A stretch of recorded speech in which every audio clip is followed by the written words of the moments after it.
Welcome to the Finding the Magic podcast, where books come alive.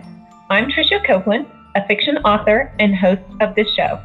If you love books, finding great reads, and hearing about the story behind the story directly from the authors, this is the place for you. Whether you like fantasy, science fiction, dystopian, or romance titles, I think you'll find something to love in my playlist.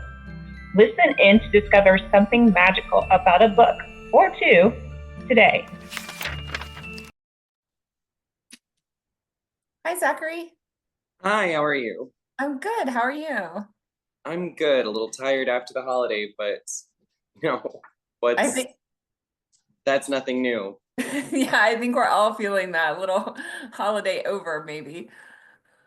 Yeah, it's that push from Thanksgiving through Christmas. And you're a teacher, right? I am, and so that adds an extra special layer of exhaustion to it because there's that 3 weeks between Thanksgiving and Christmas where the kids have so much more energy than we do, adults in the room. So it's a fun time. And what do you teach? Currently, I teach in a small private school, so I teach 6th, 7th, and 8th grade. So yeah, middle school, yeah, that would be challenging. I thought for 5 minutes to be a teacher, but that was as long as I thought about that. It's definitely not for everyone. I don't blame people for not wanting to be teachers. I mean, even in my own career, I see myself going more towards the administrative side of things rather than continuing on in the classroom indefinitely. But I do love the field of education, so regardless. So. Well, it's a little good segue. Do you think you're right? Okay, and you're a fantasy author, so we should go ahead and get that out of the way. Do you only write fantasy? So far, I've only written fantasy, and I currently have another fantasy book that I'm writing now after the conclusion of my last series. I'm not opposed to writing in other genres. I've thought about maybe a dystopian sci-fi, but we'll see. You know, there's lots of time, assuming that I get to continue writing books. So, you know, I'll see what the future has for me. But so far, let's see. Do you write mainly during the summer and your off times? This year my schedule is so different. So yes, mostly during the off times is when I get to do my writing. In previous years, I taught on the high school level. And so there was more time during the day. I naively thought that I would have like a similar amount of free time taking the current job that I have. And I'm really glad that I took it. So I'm not upset about the different structuring of my schedule, but it was definitely an adjustment to being more busy throughout the day. Okay, fun. Well, jump in and tell me about your series.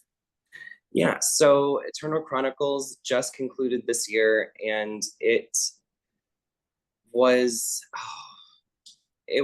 the work of a lot of different kinds of passions. First off, for the genre itself, I love fantasy, and I wanted to add something new. It's not quite an urban fantasy, not quite a traditional fantasy, because it's not set in the Middle Ages or anything like that. And there are modern conveniences like cell phones and high-speed trains, but there's still that epic feeling that you get from reading things like Narnia or The Lord of the Rings or some of the other fantasy series aimed at a slightly younger audience, because it is a young adult series. And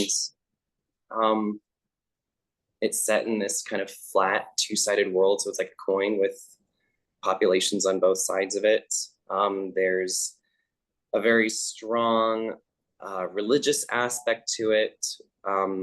There's political drama, there's different species.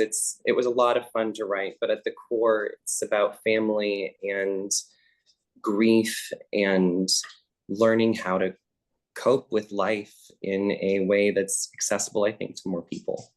Interesting. So who are your main characters? What are they? The witches, dragons? Tell us. Yeah, so my main characters, one is a human, and his name is Elior Barbadania. He is the bastard prince whose large part of the family rejected him because his mother had him out of wedlock. And then we have Nyx Cascada, who is a cursed merman who lost the ability to swim and initially is trying to get that back. And Opal Stronghand, a dwarven queen who was made queen too early because of her father's untimely death. And she's trying, at the beginning, she's trying to retain her crown and protect her throne. And she's unsuccessful and needs help doing that. And oh, I forgot Elior's problem. Elior's brother, twin brother, was lost in a magical explosion and disappeared without a trace. And so he's trying to find him at the beginning. And, you know, some of their problems are solved and some of them are exacerbated and some of the problems become not so much problems after a while. But it's a 5-book arc, so a lot changes. And I think my favorite part of it, though, is how Elior grows, and he's sort of the main character.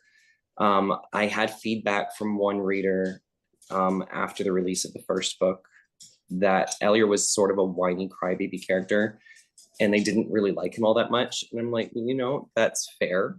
And he is definitely not as likable in the first book as he is in the 5th. But that's kind of my favorite parts about him, because he goes from this really insecure person who doesn't know how to stop weeping about his circumstances to someone who has agency and leadership capabilities and is able to provide and help those around him as he does so.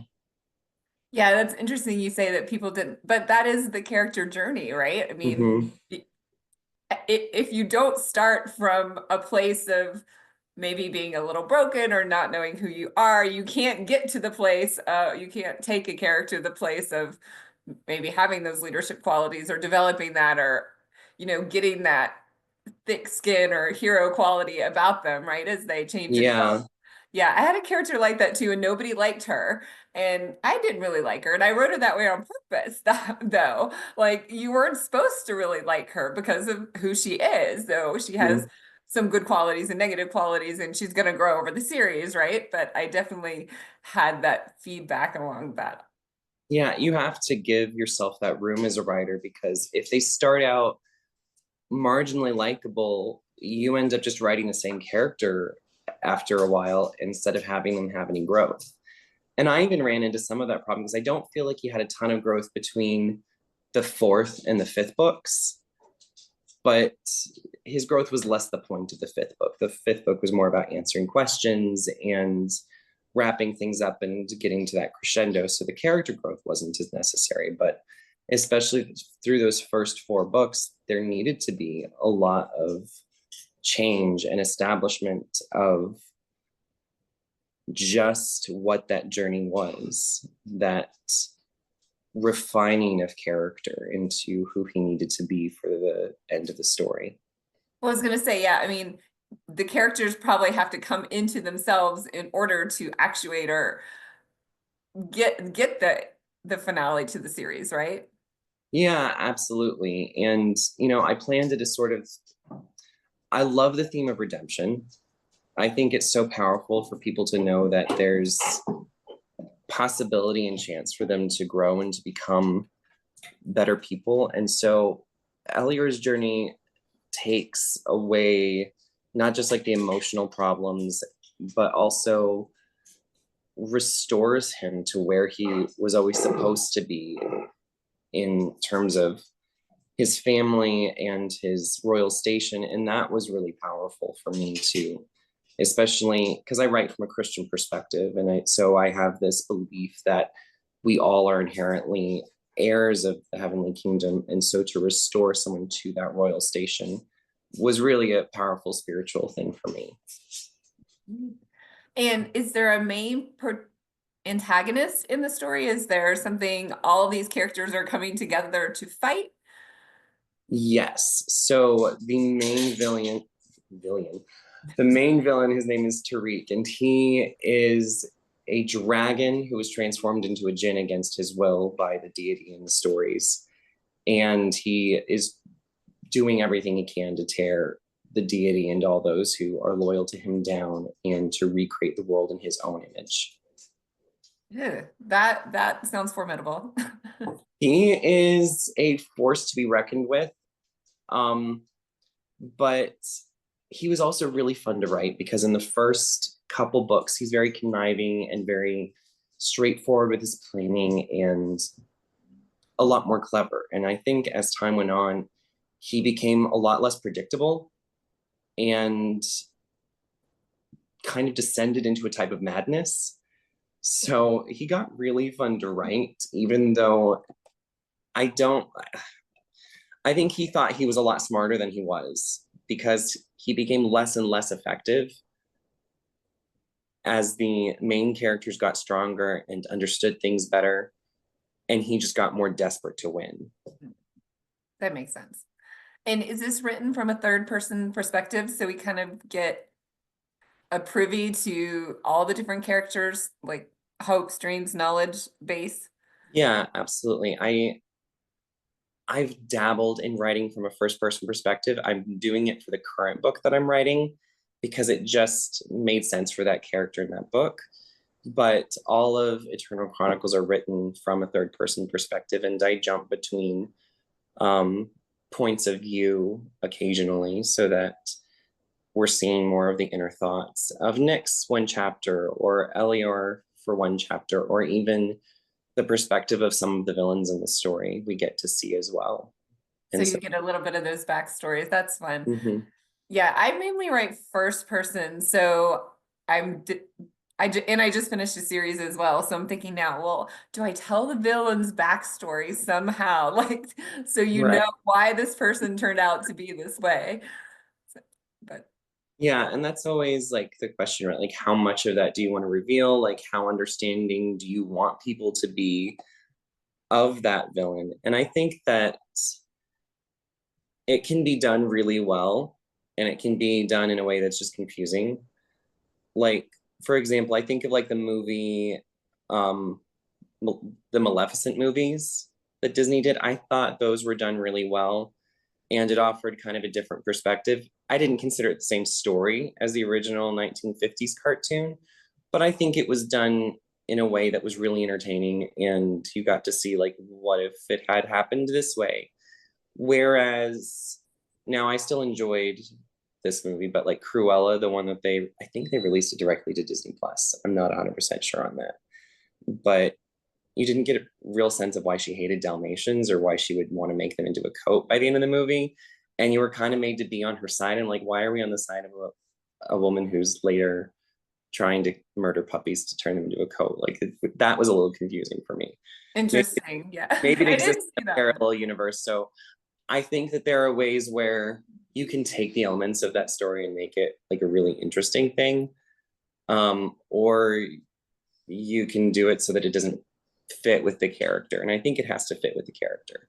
Another really good example I could think of would be Fairest by Marissa Meyer, where she takes her main villain of her Lunar Chronicles series and writes her origin story, but it's in a way where you kind of get why she's so crazy and evil, but you're still not on her side. And I thought that was done well too. Interesting. I'll have to look that one up. I haven't read that one. It's very good. It's a little creepy, but so is the character. That would make sense, right? Fun. Well, tell us how you started writing. So I've always wanted to write. And so my mom likes to tell the story to people when she's talking about my writing, that I would have like little packets of paper that I would staple together and write little books in them. And I think I actually have a few of them somewhere in my house. And they were very, simple things that, a kid would come up with. They didn't make a whole lot of sense, but they existed. And, the desire to write just became stronger as I got older. And I made a few attempts at different novels. I think I have maybe 4 chapters of a crime novel somewhere in my files that did not turn out well. It was hard to write. It was a little confusing. I didn't really have a firm grasp of what I wanted the plot to end up being. And so that was hard for me, because when I wrote my first book to completion, I figured that I definitely need to have a plan. I am not a pantser. For those who don't know, there are terms like plotters and pantsers will write without having an outline or any sort of like structured pre-writing, and plotters need really structured pre-writing to get through a novel, and I need the really structured pre-writing. So when I sat down to write this book, initially part of it was for a college writing assignment, and because I took an advanced creative writing class as part of my minor in English during my bachelor's. And so I had about 10, 12 chapters, most of which got rewritten in some way, shape, or form. That I had. So it was a basic idea. And my first year teaching, I had a kid say that they'd never read the Chronicles of Narnia because they were too old. And that just felt like a crime against nature to me, because it's C.S. Lewis and he's basically essential reading for everyone. And I thought, well, I love the Chronicles of Narnia. Why don't I write a spiritual successor to these books that kind of follows in that same vein with those beautiful spiritual lessons and themes tied into a fantasy background? Because that's what I love most about those books. You know, they're very accessible to everyone, regardless of whether they're Christian or not. But if you are Christian, you get a lot more out of them.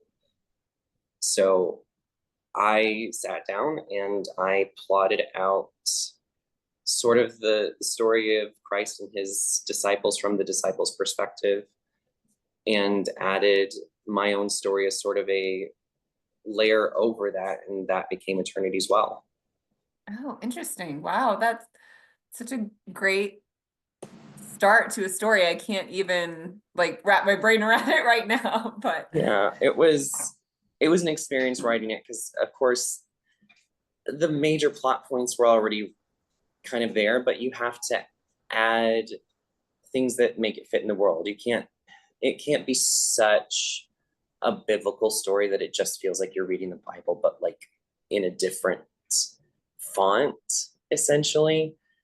Like it still has to have its own story elements, its own beats. And so I lost a really good friend right before I started writing in earnest, and I lost my job and got major depression.